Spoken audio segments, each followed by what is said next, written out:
my channel. My name is Megan and this is Gizmo. And if you are looking to purchase a foreclosure, or you are just interested in finding out what a foreclosure is, what that means, some tips and tricks about it, then this is the perfect episode for you to join in, as I'm going to talk about what a foreclosure is, some tricks about buying a foreclosure, what I learned from buying my home because it is a foreclosure. And I really just hope that this video helps, because I do think that buying a foreclosed home is a really, really smart route to go if you are careful.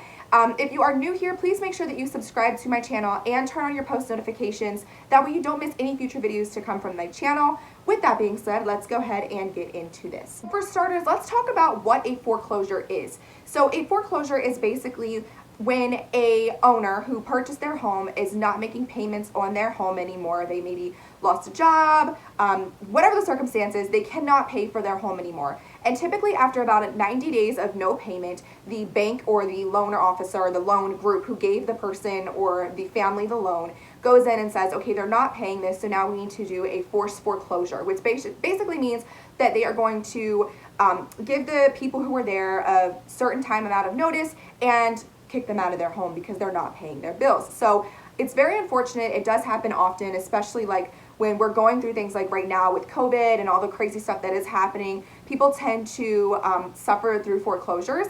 And while it's very unfortunate for some people, it can be a fantastic thing to be in the market when you're searching for a home.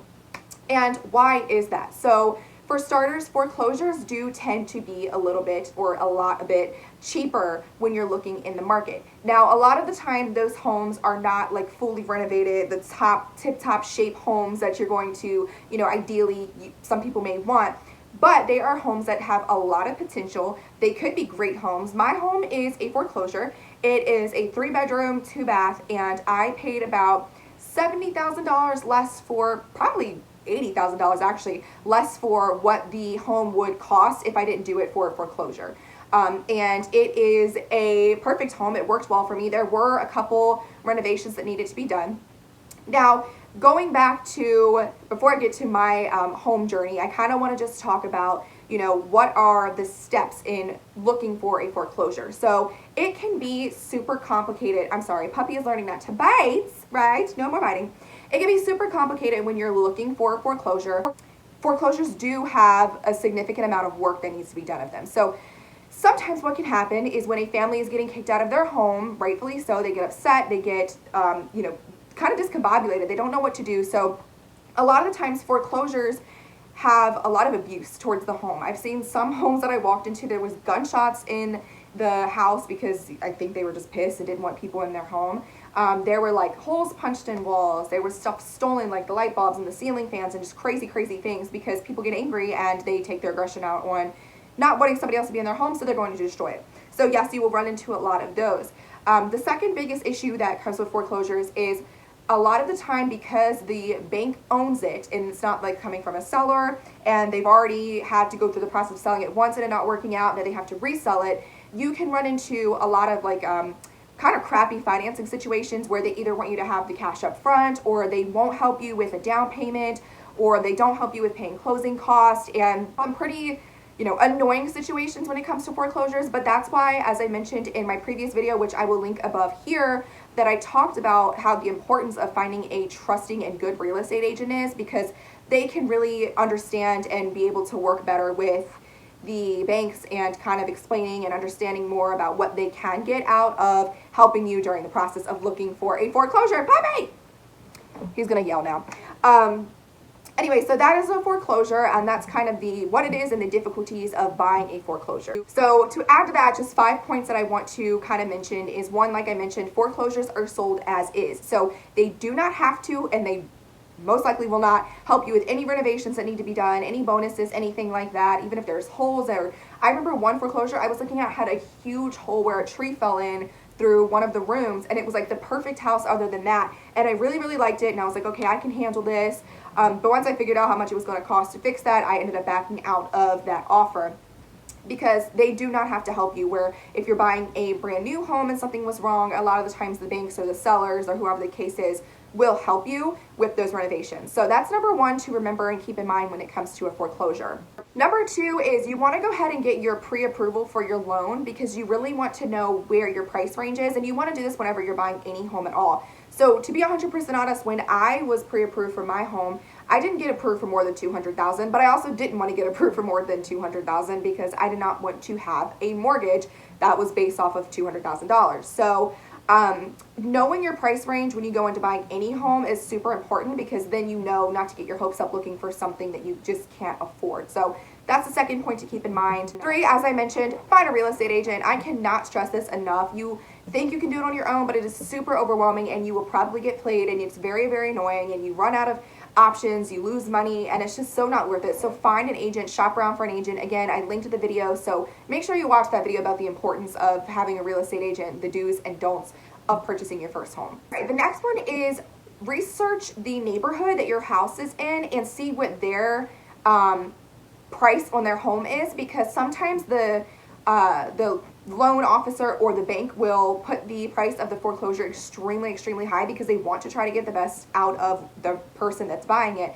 But if you can prove that in similar areas around where you live, in neighborhoods, or just even the specific neighbors next to them, that their housing maybe costs less and that it's not as expensive as being listed, you can talk them down on the price. So that's super important and a really big trick to make sure you kind of think about when you're looking for a home. And then again, as always, just make sure that you keep your budget in mind. Do not go outside of your budget. Even if it's a foreclosure, you want to make sure you're staying in your budget, especially if it's a foreclosure, because if you think about it, if you get approved for $200,000, and you want to spend $150 worth of that looking for a home, and you want to buy the home for $150, you now have surplus of money to be able to spend on renovations instead of not being able to spend that on renovations. So knowing your budget about what do you want to spend for a house, and then how much more do you want to be able to use for the down payment, what do you want to be able to use for renovations, and just sticking to your budget. Never ever go outside of your budget, no matter how beautiful the place is, because you're only setting yourself up for failure. Okay, and then to jump in here too with some of the stuff that you want to be super mindful of is, as I mentioned before, you know, your house has to go through the inspection. You have to figure out if the house is even worth it once you put a bid in. But one of the things that you're going to ask is the house winterized, which basically just means that they turned all the water off in the house. That way the pipes don't bust and stuff, especially if you're looking during the cold season. They will turn all the pipes off, all the water off, so the pipes do not bust in your home. When you're doing the inspection, and I'll do a separate video about what to look for when, or what to ask for when you're doing a home inspection or when you're getting your house inspected prior to buying. But you want to actually make sure like all your light sockets work. Again, there's no significant huge holes. Look for mold. Make sure there's no mold, like black mold or anything, because a lot of those things, even though you may have renovation money, are just super annoying. You're not going to be moving into your house for a long time because you're worried about those renovations prior, and it's expensive. So I would definitely make sure you keep away from those things when you're looking for a foreclosure. And again, there are like, you know, specific people have different do's and don'ts and wants and needs for a home. So making sure that you're staying within that when you're looking, even if it's a foreclosure. I know sometimes you get excited and it's like super fun to think about, you know, you're getting a house for cheap, but don't go outside, not even your budget, but just your comfortability and what you're looking for in a home.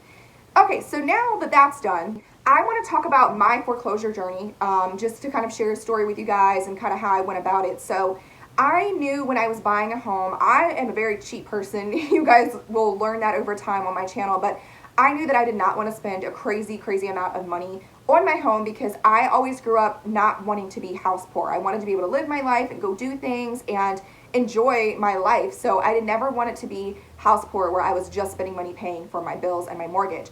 So I knew a foreclosure was definitely the way to go. And I want to throw a tidbit in here, and I'm going to do a whole separate video on this as well, but buying over renting is always the way to go.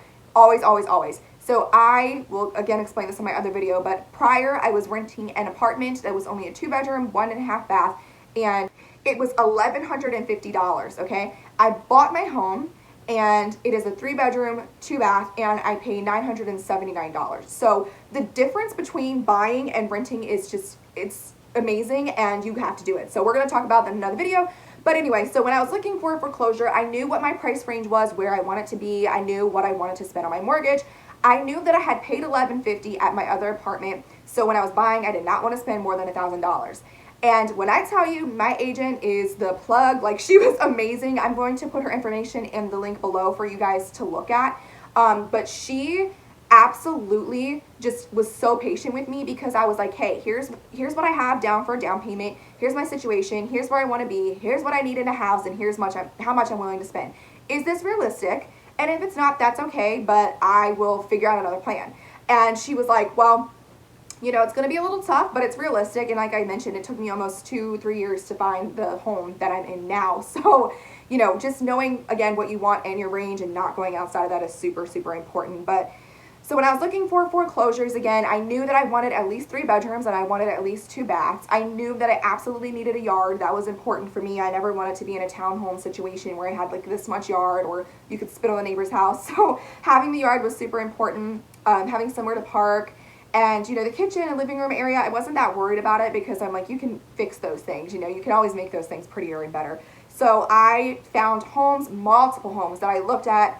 They were in really nasty parts of the neighborhood or the town that I really didn't want to live in, or the crime rate was ridiculous, because, again, you have to be mindful. My price range that I was trying to spend was significantly lower than living in the nice neighborhoods would have been or would have costed me. So I was like, well, this is it. This is what I'm spending. And if it's meant to be, guys, I believe in that. If it's meant to be, it'll work out. So I absolutely believe that. And I really just went for, this is what I'm going to do.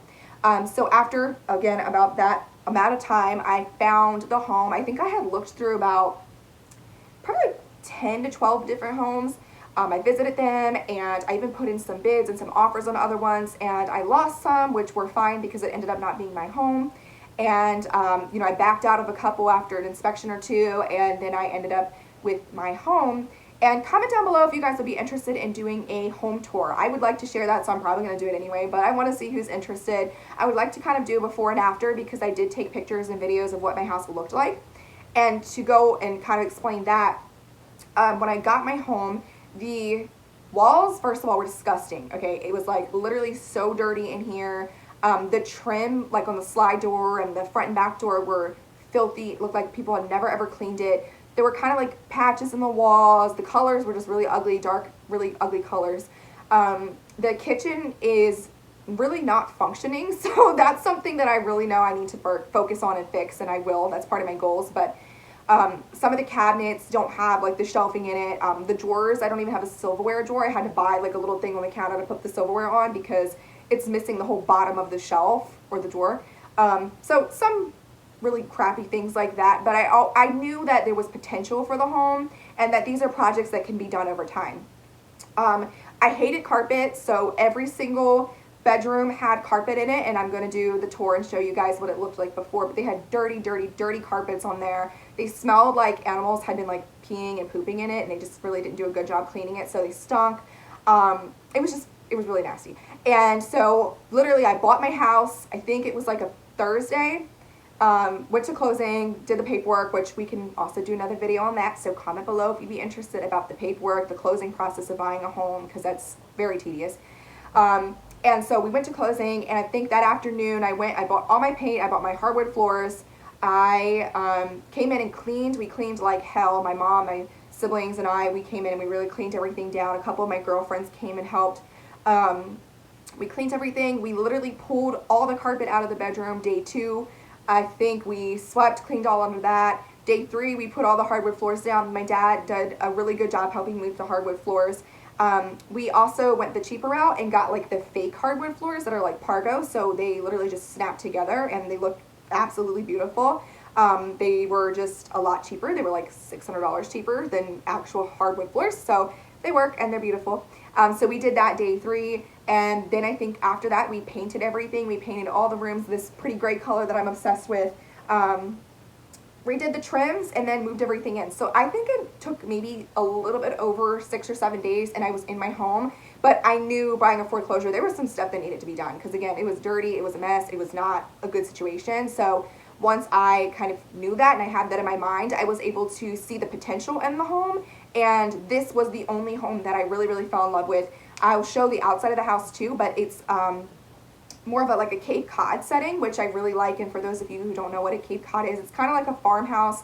It's just one level, but the outside's beautiful. It has a front porch, it has a back porch, I have a nice yard, I have all the things that I was looking for. I just knew that there was going to be some things that needed to be fixed, again, because there was a foreclosure. So keeping that in mind, there are so many different ways to find foreclosures. Again, I do suggest an agent, but you can always look them up. You can find foreclosures in your area. Right now is a huge time for foreclosures. And again, while it's unfortunate for some families, it can be great for you. Because with COVID right now, people are losing jobs and they're not able to pay for their mortgage, and it's very, very, very unfortunate. But if you're looking for a foreclosure right now, might be the time to kind of just get into the market, check out what's available, start the process, make sure you get pre-approved, make sure you find a great agent, and make sure you keep the budgeting and the needs and the reality of it's not going to be perfect. So I think a lot of people get turned off by the foreclosure because you want the perfect home and you want to spend the money, you want it to be a beautiful house. But the reality is, if you want to be cheaper like me, you're going to have to put in a little bit of work to fix the home. So you need to kind of figure out what works for you and what route you want to go. If you want to spend the extra money on a house that's already tip-top shape, great. If you have it, that's great, go for it.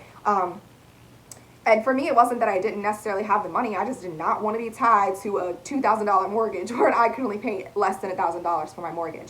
And I'm very blessed and very happy that I was able to do that. And, again, it was all because of Angie, and my real estate agent, she really, really did help me and made sure I found what I wanted and did the right thing. So, again, I would just be very mindful of the area you're looking in, be mindful of what's out there. Check out a couple different homes. Never settle for the first one. You'd want to definitely check.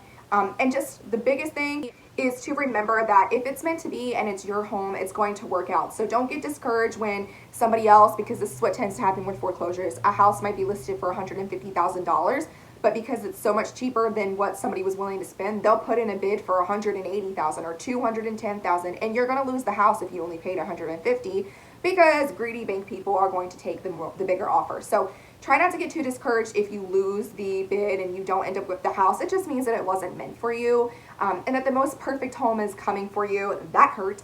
That the best home is coming for you and for your fur babies and for your babies and for your family and whoever is going into this home with you. It's going to be the most perfect, place that you can find. You just have to stay positive. And do not get discouraged. I know it's going to be really hard, and you're going to see some homes that are just like, ooh, like you're going to walk in and know that it's just not the home and you can't see the potential in the house and leave. Don't force it. But if you can see potential and you can see some things that you can do and you have visions, like when I walked in this home, I literally had visions of what I was going to do, and I knew that I could do it. I knew that on top of what I was going to have to pay for my down payment, my first mortgage payment, and my renovations, I could do it. And I could make the house a home, and that's what mattered to me, so I went for it. So I do personally suggest foreclosures. Again, since I am cheap, I do suggest the cheaper route and being able to save your money and not be house poor and be able to afford vacations and nice things. But if you can afford it and you want another home, go for it. I just wanted to do this quick video to kind of encourage you to look for foreclosures if you can. It is the time right now. Not to be discouraged when you see a home that you don't like. I wanted to take the time to explain what a foreclosure is, why people go through foreclosures, and then, again, there was a couple different suggestions I put in this episode about different ideas and things that you may want to know. So if you have any questions or any more questions about a foreclosure that I did not answer about the process, feel free to drop the comments below. I'm going to try to do an entire video about the whole entire home buying process, about the importance of an agent. Like, I have so many ideas that I really, really hope help. So, if you have any questions or anything else that you want to add, please, please, please drop the comments below. Make sure that you like the video, give it a big thumbs up. If you have not already subscribed to my channel, then make sure you subscribe to my channel, not only so you can see more videos from here, but so you can see this little guy all the time, even though he's being a little turd right now and biting, which we're going to have to learn how to not do. Then yeah, absolutely subscribe to my channel and turn on your post notifications so you don't miss any videos to come. Never forget that you guys are loved, you matter deeply, I care for you, I see you, I hear you. Have a great day, and we will talk to you guys next time. Bye.